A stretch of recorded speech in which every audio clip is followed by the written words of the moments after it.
I want to share with you one of the most brutal and controversial matches in the history of ancient Greek sport. A boxing match between two Greek athletes leading to horror and fatality, disgrace and shame. A fight at the Nemean Games of Argos that would be deservedly remembered for centuries to come.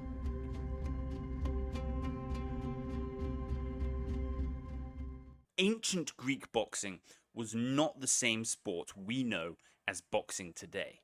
There were three main combat sports that Greek athletes could compete in at the PanHellenic Games: wrestling, boxing, and the pankration, in which the fighting techniques of the other two sports could be combined freely. Greek boxing, or pygmachia, literally fist fighting, was fought in a ring, but rather than a barrier to keep the fighters in the ring, a referee would circle around and whip any competitor stepping over the line with a switch. The referee would also enforce the other rules in the same way: no holds and no eye gouging. While kicking wasn't expressly forbidden, the focus of the combat was on punches to the head. Unlike modern combat sports, there were no time limits and no rounds. The fight would continue until one fighter was incapacitated or submitted by raising a finger in the direction of the referee. There were no weight classes either. Competitors were matched by the drawing of lots. As for the athletes themselves, the physical condition required of a Greek boxer is well described in Philostratus's manual on gymnastics, and I quote here: "The boxer should have a long hand and strong forearms and upper arms, broad shoulders and a long neck. Thick wrists strike harder blows. Thinner ones are more flexible and strike more easily. He should have solid hips for support, since the thrust of striking out will unbalance him if his body is not set upon firm hips. I regard fat calves as worthless in every sport, and especially boxing. They are too slow for both offensive and defensive footwork. He should have a straight calf of proper proportion to his thigh, and his thighs should be set well apart from each other. The shape of the boxer is better for offense if his thighs do not come together. The best boxer has a small belly, for he is nimble and has good wind. On the other hand, a big belly will give some advantage to a boxer, for it will get in the way of the opponent who is striking for the face." Boxers wore hemantes, thin oxhide straps enclosing the palm, knuckles, and wrist of each hand, while leaving the fingers free. In accordance with conventional Greek athletic tradition, the boxers were otherwise completely nude. The lack of protection meant the sport could take a terrible toll on the competitor's body. Ancient depictions sometimes show blood flying. Death during or in the aftermath of combat was by no means unheard of.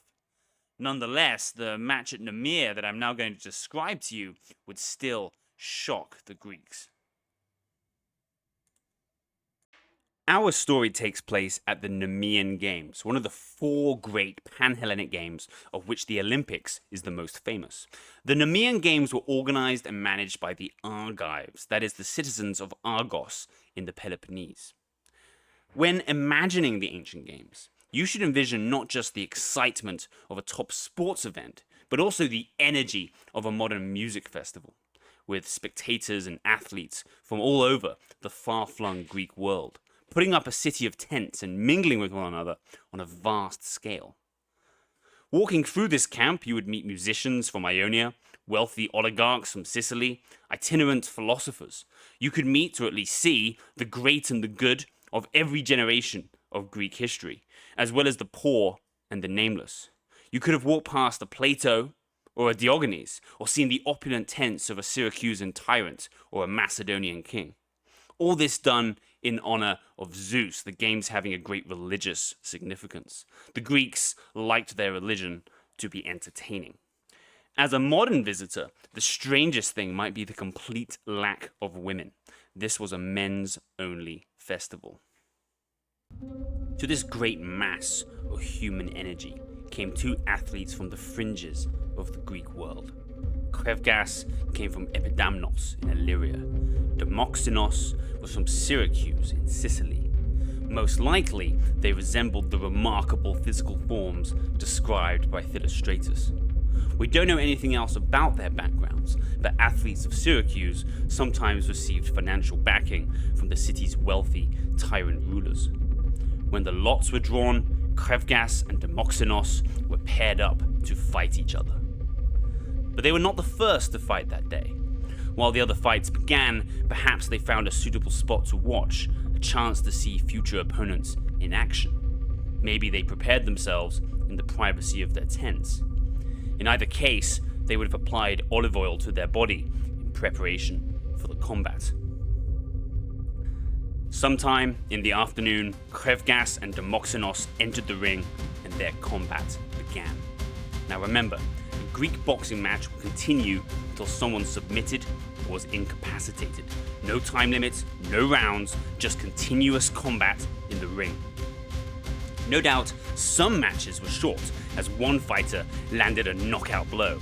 Other fights could be far longer than we are used to, as one fighter could take a defensive strategy meant to wear out their opponent. For Kreugas and Damoxenos, the fight would be a long one. Perhaps they were just too well matched, too capable of avoiding each other's killer blows, unable to find a sufficient chance to exploit a weakness in the other, while the stamina of both men held up. Evening came on, and the fight was as yet undecided. The referee called a pause. Games are not meant to be continued into the dark of night. A short discussion ensued between the two fighters, the referee, and chosen witnesses. An agreement was made that was intended to bring the match to an end with a clear winner. The agreement was this: each of the two fighters would allow the other to hit him freely, without defending or moving. Kreugas would take the first shot at Damoxenos, and then Damoxenos would have his chance at Kreugas. They stood directly facing each other in the center of the ring. The anticipation of the crowd at watching this unusual spectacle must have been great. Could Damoxenos take an unprotected straight punch from Kreugas? Kreugas aimed his punch directly at Damoxenos' head with all the might he could muster.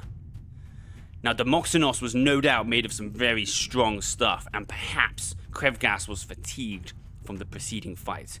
Damoxenos survived the undefended attack. It was now his turn to strike. Damoxenos now did something that would shock the audience and shock the Greek sporting world. He told Kreugas to lift up his arm, and Kreugas complied, not knowing what was about to happen. Damoxenos stretched out his fingers with their long, sharp fingernails, and he thrust into Kreugas under the ribs, piercing the flesh, his hand entering into Kreugas' guts, and then he pulled out his opponent's intestines. Blood burst up Damoxenos' outstretched arm and flowed all over the ground of the ring. Kreugas died there in a pool of his own blood, surrounded by the gasps and jeers of the enraged spectators. Understandably, the festival goers were disgusted by what they had seen. It was no doubt a very serious question: what to do with Damoxenos and how to award this victory. On the face of it, he had seemingly followed the agreement and not broken any of the explicit rules of the games. But the Argives weren't about to let their games be disgraced by what looked to many like very bad sportsmanship, if not outright cold-blooded murder. Was that gruesome spectacle a suitable tribute to Zeus? One must never forget that to an ancient Greek, a sports festival was also a religious festival. And as the games were the key opportunity for Argos to appeal for goodwill and honor from other Greek states, how could they let their festival be seen rewarding such a horrific act? Someone among the Argives saw a way out of the shameful conundrum. The two fighters had agreed to take one attack each. But had Damoxenos not pierced the flesh of Kreugas 5 times, that is, once with each finger, thus making 5 attacks? That is how the festival authorities decided to interpret it. Damoxenos was expelled from the festival as a cheat. Dead Kreugas was declared the victor. The traditional crown of victory at the Nemean Games was a crown of green, wild celery. Perhaps they placed this on Kreugas' silent head in front of a somber crowd. The Argives then built a statue to honor and remember him in their city. The ancient Greeks represent a remarkable world that one can visit through the sources and experience with truly great vividness. It's a historical time and place that, for me, always comes alive when I enter into it. Part of that is because of the such great number of remarkable stories that this world contains. Some of these stories are epic in their proportions, changing the fate of the entire world.